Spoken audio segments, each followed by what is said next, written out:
સરસ મજાના બે બોલ છે કે જવાનીનું રડેલું.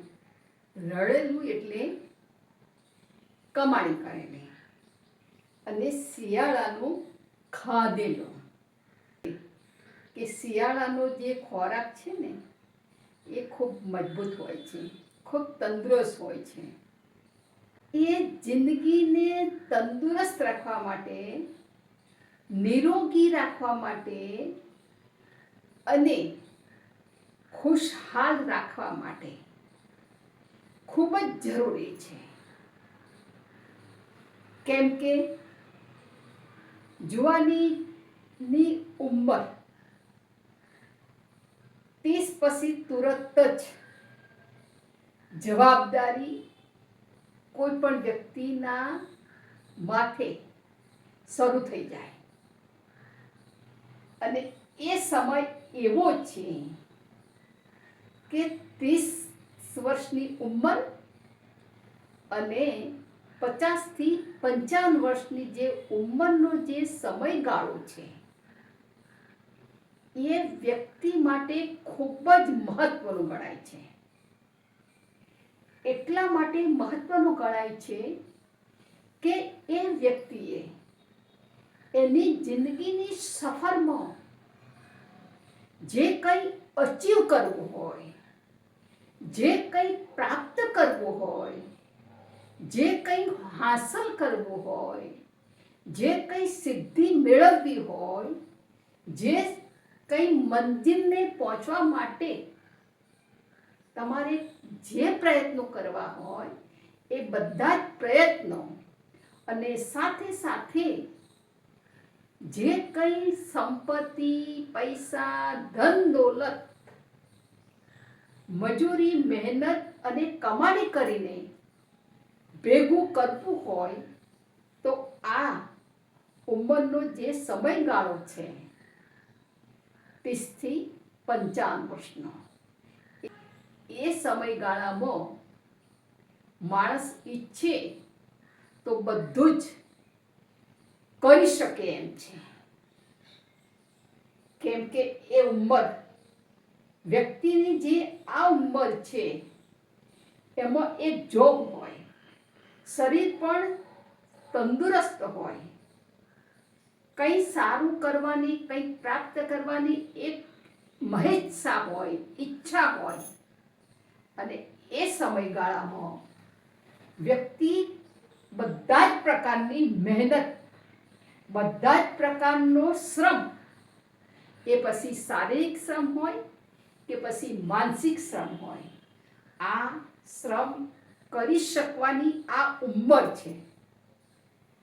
જો આ ઉંમરનો જે વ્યક્તિ સદુપયોગ નથી કરતી, એનો સહી જગ્યાએ ઉપયોગ નથી કરતી, તો 55 વર્ષ પછી જે ઉંમર શરૂ થાય છે, એ વર્ષો જ્યારે શરૂ થાય છે એ પછીની ઉંમરના, એ ઉંમર એવી ઉંમર છે કે જવાબદારીઓ ખભા ઉપર લઈ, જવાબદારીનો મુગટ પહેરી, જે મુગટ હંમેશા કાંટાળો હોય છે પણ જવાબદારીના સરસ મજાના સ્ટારથી જડાયેલો છે, અને એનાથી માણસ સુશોભિત લાગે છે, એનાથી માણસ સુંદર લાગે છે.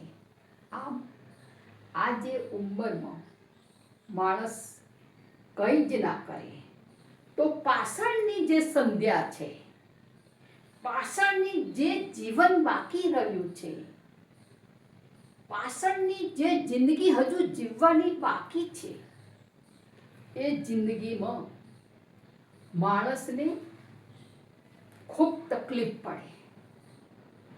કારણ કે એની પાસે પૈસા હોય નહીં, સંપત્તિ હોય નહીં, મકાનો હોય નહીં, કે સારો ખોરાક મેળવી શકે એટલું સાધન સંપન્ન એ વ્યક્તિ ના હોય, કે બની શકી ના હોય. તો એ પાછળની જે ઉંમર, ઢળતી જે જિંદગીની જે સંધ્યા છે, એ સંધ્યામાં જેમ ઢળતો સૂરજ સરસ મજાના નવરંગી ધનુષ્ય રંગી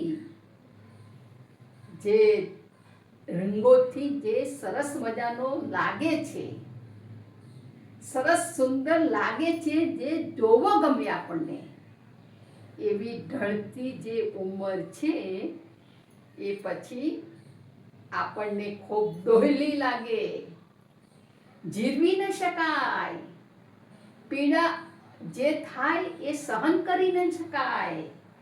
કારણ કે જ્યારે આપણે કંઈક કરવાનું હતું, જ્યારે કંઈક પ્રાપ્ત કરવાનું હતું, મહેનત મજૂરી કરીને કંઈક ભેગું કરવાનું હતું, એ સમયને આપણે વેડફી દીધો, એ સમયનો સહી જગ્યાએ ઉપયોગ કરી શક્યા નહીં.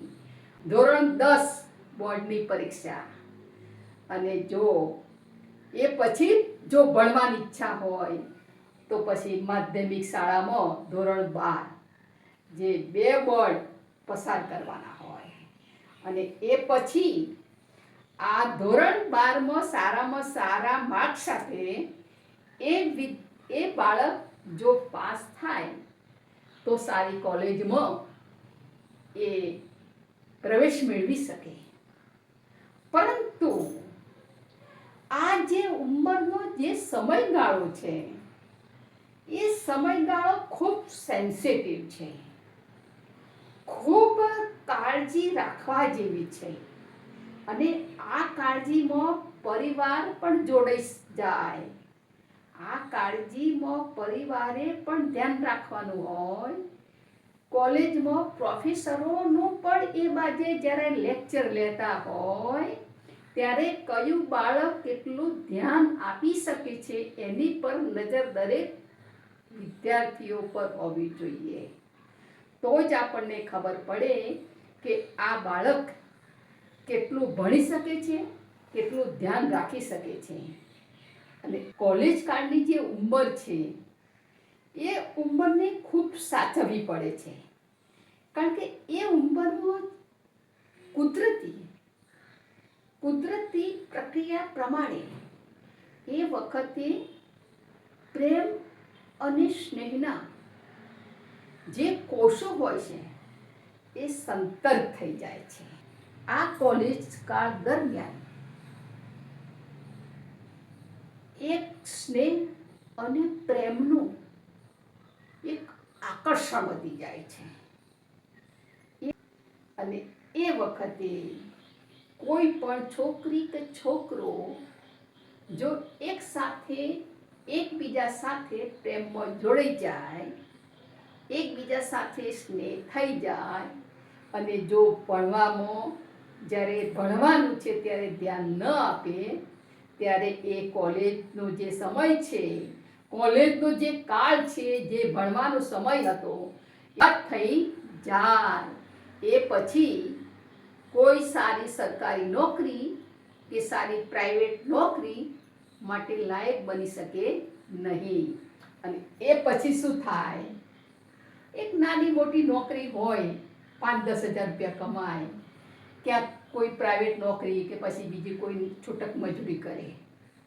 અને એ પછી એ જે સમયગાળો હતો, મહત્વનો જે સમયગાળો હતો, એ સમયગાળો જતો રહ્યો. અને એ તો ગયેલો સમય તો પાછો ક્યારેય આવતો નથી, આપણે બધા જ સારી રીતે જાણીએ છીએ. એટલે જે 25 વર્ષનો જે સમયગાળો હતો એ પૂરો થઈ ગયો. 25 પછી હવે 30ની નજીક આવ્યા, અને 30ની નજીક આવ્યા જે 25નો જે ગાળો હતો એમાં કંઈ પણ આપણે કરી શક્યા નહીં, અભ્યાસમાં કંઈ કરી શક્યા નહીં, કે કોઈ કારકિર્દી બનાવવા માટે કંઈ પ્રયત્ન કરી શક્યા નહીં. કેમ કે અભ્યાસમાં ધ્યાન ના આપ્યું. કોલેજના જે ક્લાસો હતા એ છોડીને પિક્ચરો જોવા ગયા, ફરવા ગયા. એ વખતે ખરેખર પ્રેમનું બળગણ ના વળગવું જોઈએ, પણ વળગાડી દીધું અને સમય બરબાદ થઈ ગયો.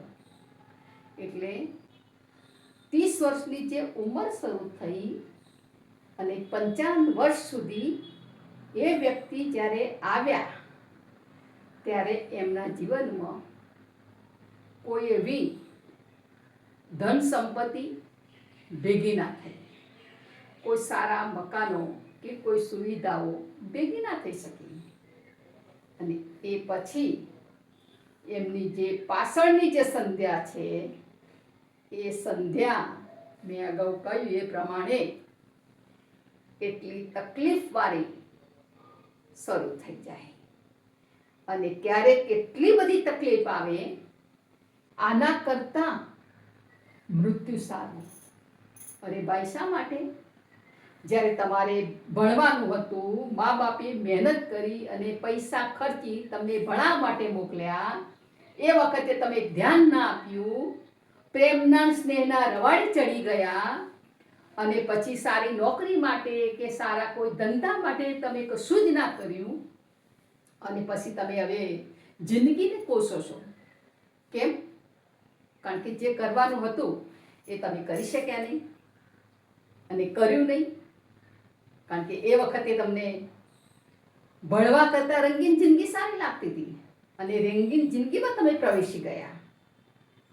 જે બે રસ્તા હતા, એક શિક્ષણનો રસ્તો હતો, જે કારકિર્દીનો રસ્તો હતો, અને એક આ તમારો રંગીન રસ્તો, જે સ્નેહ અને પ્રેમ કરવાનો, જે એ વખતે એ રસ્તે જવાની જરૂર નહોતી છતાં તમે ગયા.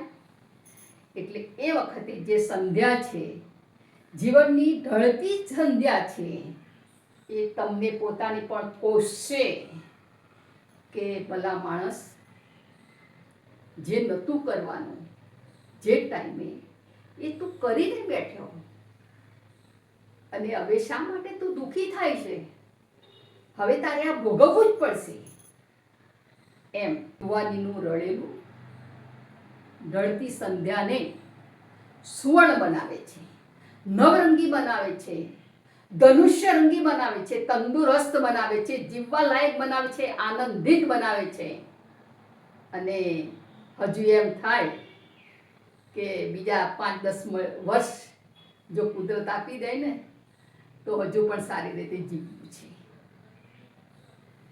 એ જ રીતે શિયાળો જ્યારે હોય ત્યારે શિયાળામાં વાતાવરણ એટલું સરસ મજાનું ઠંડી હોય, સિઝન એકદમ ઠંડકવાળી હોય, ઠંડી પડતી હોય, અને એવા ટાઈમે સારામાં સારો મજબૂત ખોરાક, ઘી, ગોળ, માખણ, ગુંદર પાક અને સરસ મજાના બાજરીના રોટલા અને બીજા બધા જે પાકો દાદીમાં તૈયાર કરતા હતા, મા તૈયાર કરતા હતા, એ બધા પાક જો ખાવામાં ન આવે, જે તમારો શારીરિક બાંધો છે એ શારીરિક બાંધો મજબૂત થઈ શકે નહીં.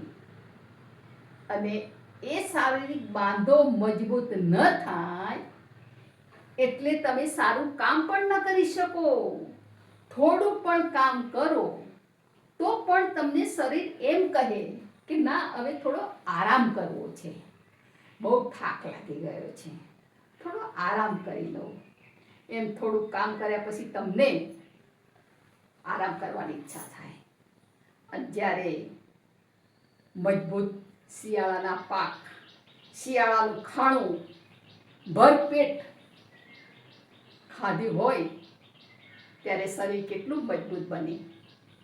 5 કિલોમીટર એકદમ દોડવું હોય ને તોય માણસ દોડી શકે હાંફ્યા વગર, શ્વાસ ચડ્યા વગર. આટલો શિયાળાનો જે ખોરાક છે ને એ એક ઔષધિ, એક પોષણ, ઉત્તમ પોષણ આપે છે. એટલે આ ખોરાક માણસને કોઈ રોગ નજીક આવવા દેતો નથી. અને એ માણસ 60, 65, 70, 75, 80 વર્ષે પણ એટલો તંદુરસ્ત લાગે છે, એટલો લાલ ગુમ લાગે છે. અને લોકો એવું કહે અરે ભાઈ, અરે બેન, તમે શું ખાઓ છો? આટલી ઉંમરે પણ તમે આટલું કામ કરી શકો છો, આ બધી પ્રવૃત્તિ કરી શકો છો, આટલું દોડી શકો છો, એવું તો તમે શું ખાવ છો કે આટલા તંદુરસ્ત અને લાલ ટામેટા જેવા છો, ગુલાબના ગોટા જેવા છો? પણ આપણે એમ કહીએ કે એ જે ખાધું હતું એ સમય જતો રહ્યો, પણ સમય ભલે જતો રહ્યો, પણ એ ખાધેલું હજુ પણ અમારું ચાલે છે. એટલે અમે આવા છીએ અને દિવસમાં એક પણ ગોળી અમે ખાતા નથી. અને ડૉક્ટર જોડે ક્યારે ગયા હશું કે હોસ્પિટલમાં ક્યારે ગયા હશું એ અમને તો યાદ નથી. પણ હા, અવારનવાર કોઈ સગા સ્નેહી કે કોઈ અડોશ પડોશમાં કોઈ બીમાર પડ્યું હોય તો હોસ્પિટલની મુલાકાત લેવી પડે છે. એટલા તો અમે મજબૂત છીએ, સ્વસ્થ છીએ, નિરોગી છીએ કે બીજાની ખબર લઈ શકીએ. કેમ કે અમે એ સમયે શિયાળાનું ખાધેલું છે અને યુવાનીમાં રડેલું છે. મારી વાત સાચી હોય તો જરા મને અવશ્ય જણાવજો.